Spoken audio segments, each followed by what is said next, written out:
welcome back to my YouTube channel. Kembali lagi bersama aku Happy Pramandari. Nah, pada video kali ini kita akan membahas soal-soal TWK, yaitu khusus soal radikalisme. Jadi kemarin di kolom komentar banyak banget teman-teman yang request untuk bikin video tentang soal radikalisme. Nah, jika pada video sebelumnya kita udah terus tuh bahas materi TIU, sekarang kita gantian bahas yang TWK. Nah, bagi teman-teman yang belum sempat nonton video aku, silahkan ditonton.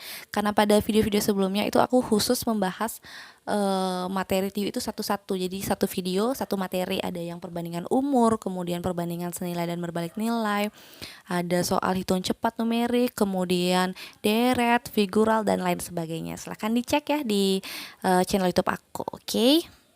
Nah, sebelum kita masuk ke contoh soal, aku mau jelasin dulu nih ke teman-teman tentang konsep dasar dari radikalisme. Jadi di sini penting banget teman-teman untuk tahu konsep dasarnya untuk lebih memudahkan teman-teman dalam menganalisis soal yang akan teman-teman jawab seperti itu. Jadi yang dimaksud dengan radikalisme adalah suatu pandangan, paham, dan gerakan yang menolak secara menyeluruh terhadap tatanan tata tertib sosial dan paham politik yang ada dengan cara perubahan atau perombakan secara besar-besaran melalui jalan kekerasan. Orang-orang yang menganut paham radikalisme biasanya memiliki keyakinan yang kuat terhadap program yang ingin mereka jalankan. Kemudian, penganut radikalisme tidak segan-segan menggunakan cara kekerasan dalam mewujudkan keinginan mereka. Penganut radikalisme memiliki anggapan bahwa semua pihak yang berbeda pandangan dengannya adalah bersalah. Kemudian, penganut radikalisme tidak dapat melihat kenyataan yang sebenarnya karena beranggapan bahwa semua yang berseberangan pendapat adalah salah. Umumnya memakai cara kekerasan dan cara negatif lainnya dalam upaya mewujudkan tujuannya. Penganut radikalisme menganggap semua pihak yang berbeda pandangan dengannya adalah musuh yang harus disingkirkan. Yang terakhir, penganut radikalisme tidak mempedulikan yang namanya HAM atau hak asasi manusia. Oke teman-teman, itu penjelasan singkat tentang radikalisme. Sekarang kita langsung ke contoh soalnya. Soal yang pertama, radikalisme merupakan suatu sikap yang mendambakan perubahan secara total dan bersifat revolusioner dengan menjungkir balikan nilai-nilai yang ada secara drastis. Berikut yang bukan merupakan ciri yang bisa dikenali dari sikap dan paham radikal, yaitu A. Tidak mau menghargai pendapat dan keyakinan orang lain. B. Selalu merasa benar sendiri dan menganggap orang lain salah. C. Membedakan diri dari umat beragama yang ada pada umumnya. D. Membentuk suatu kelompok tersendiri yang berlandaskan chauvinisme. E. Cenderung menggunakan cara-cara kekerasan untuk mencapai tujuan. Oke teman-teman, jadi seperti yang aku jelaskan di awal tadi, maka dapat kita simpulkan ciri dan karakteristik kelompok radikal yakni intoleransi yang pertama, yaitu tidak mau menghargai pendapat dan keyakinan orang lain. Kemudian yang kedua itu fanatik atau selalu merasa benar sendiri dan menganggap orang lain salah. Yang ketiga adalah eksklusif atau membedakan diri dari umat pada umumnya, serta revolusioner atau cenderung menggunakan cara-cara kekerasan untuk mencapai tujuan. Nah, jadi pada optionnya yang bukan merupakan ciri dari paham radikal itu adalah bagian D teman-teman, yaitu membentuk suatu kelompok tersendiri yang berlandaskan chauvinisme, di mana chauvinisme di sini artinya adalah rasa cinta tanah air. Oke, jadi jawabannya bagian D. Oke, lanjut soal berikutnya. Undang-undang yang mengatur tentang tindak pidana terorisme dan sangat berhubungan dengan radikalisme adalah... Jawaban yang benar adalah bagian D, yaitu Undang-Undang Nomor 5 Tahun 2018, di mana Undang-Undang Nomor 5 Tahun 2018 ini tentang perubahan atas Undang-Undang Nomor 15 Tahun 2003 tentang penetapan peraturan pemerintah pengganti Undang-Undang Nomor 1 Tahun 2002 tentang pemberantasan tindak pidana terorisme menjadi undang-undang. Di mana dalam peraturan tersebut dijelaskan bahwa radikalisme itu merupakan tindakan melawan hukum untuk mengubah sistem, bukan secara gradual melainkan secara radikal dengan cara kekerasan. Jadi yang paling mengacu atau berhubungan dengan radikalisme adalah Undang-Undang Nomor 5 Tahun 2018. Oke, lanjut soal berikutnya. Ledakan bom bunuh diri terjadi di markas Mapolrestabes Medan, Sumatera Utara pada Rabu 13 November 2019 pagi. Pelaku diduga satu orang yang mengenakan jaket ojek online. Setidaknya 6 orang terluka, terdiri dari 5 orang anggota polisi dan satu warga sipil. Aksi ini merupakan contoh kasus bentuk penyimpangan daripada sila ke. Oke, teman-teman. Jadi di sini pada soal itu seseorang melakukan ledakan bom bunuh diri yang menyebabkan 6 orang terluka. Nah, menurut aku ini itu merupakan penyimpangan sila kedua, yaitu kemanusiaan yang adil dan beradab. Nah, kenapa di sini sila kedua jawabannya? Karena kalau kita lihat tindakan ledakan bom bunuh diri yang menyebabkan orang-orang terluka itu sudah sangat tidak manusiawi ya tindakannya. Kemudian jika kita lihat pada 10 butir sila kedua, itu sangat menyimpang pada butir yang kelima dan keenam, yaitu yang kelima mengembangkan sikap tidak semena-mena terhadap orang lain. Jelas kejadian ini itu merupakan tindakan yang sangat semena-mena ya, sampai menyebabkan atau merugikan orang lain seperti itu. Kemudian butir yang keenam, menjunjung tinggi nilai kemanusiaan. Nah, tindakan ini itu jelas sudah sangat-sangat tidak manusiawi. Jadi, tanpa pikir panjang lagi jawabannya yang B, sila kedua. Oke, lanjut.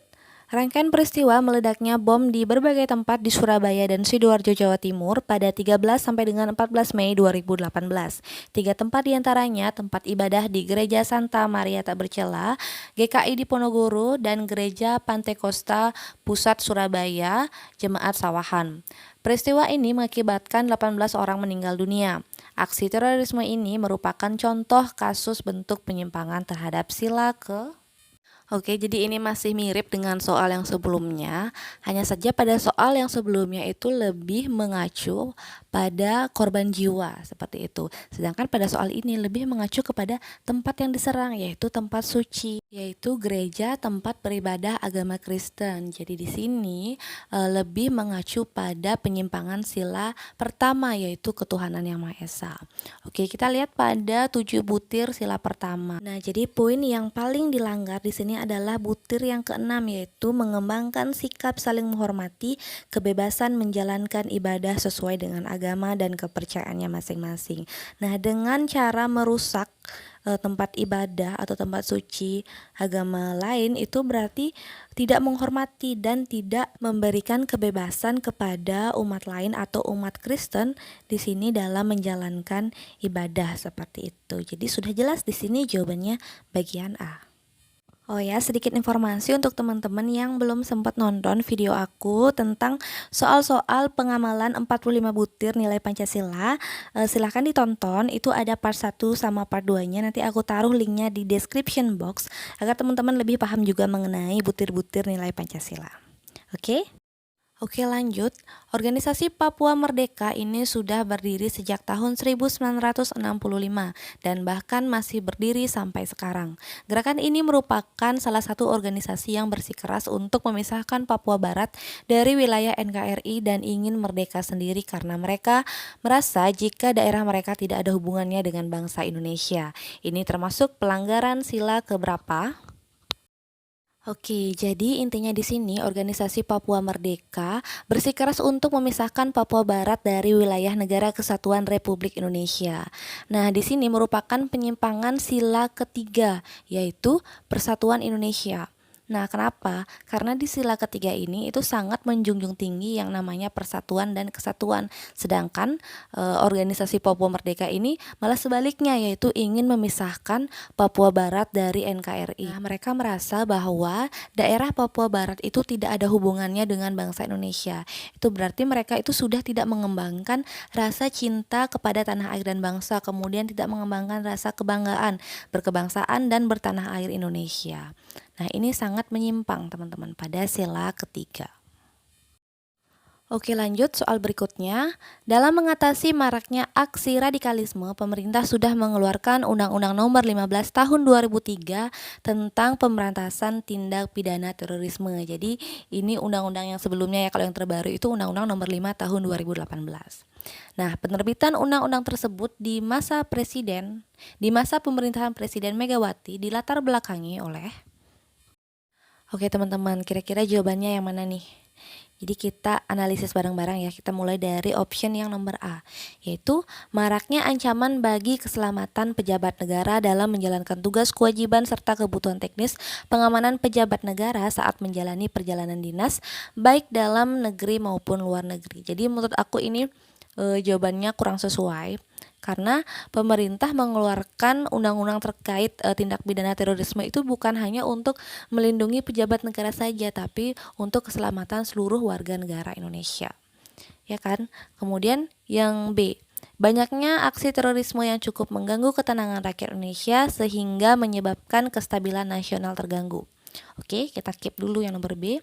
Kemudian, peristiwa pemboman yang terjadi di wilayah Indonesia yang menimbulkan rasa takut masyarakat secara luas, hilangnya nyawa serta kerugian harta benda yang menimbulkan pengaruh tidak menguntungkan pada kehidupan sosial, ekonomi, politik, dan hubungan Indonesia dengan dunia internasional. Oke, untuk yang nomor C kita keep juga. Kemudian lanjut yang nomor D, yaitu semakin terganggunya aktivitas pejabat negara. Ini udah enggak ya teman-teman, karena dia ini bicara tentang pejabat negara saja, sedangkan yang dirugikan kan seluruh warga negara Indonesia. Kemudian nomor E, banyak aksi radikalisme yang ingin merongrong kewibawaan dan kedaulatan negara Republik Indonesia dengan mengganti ideologi bangsa Pancasila dengan ideologi lain serta disertai dengan aksi terorisme yang meresahkan seluruh rakyat Indonesia.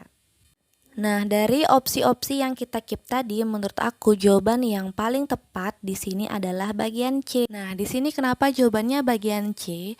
Karena latar belakang dari diterbitkannya Undang-Undang Tindak Pidana Terorisme itu dilihat dari berbagai aspek dan sudut pandang, yaitu dari kehidupan sosial, kemudian ekonomi, politik, dan hubungan Indonesia dengan dunia internasional. Nah, sedangkan yang bagian B itu hanya dilihat dari aspek atau sudut pandang kestabilan nasional terganggu. Kemudian yang bagian E itu hanya bicara dari sudut pandang ideologi.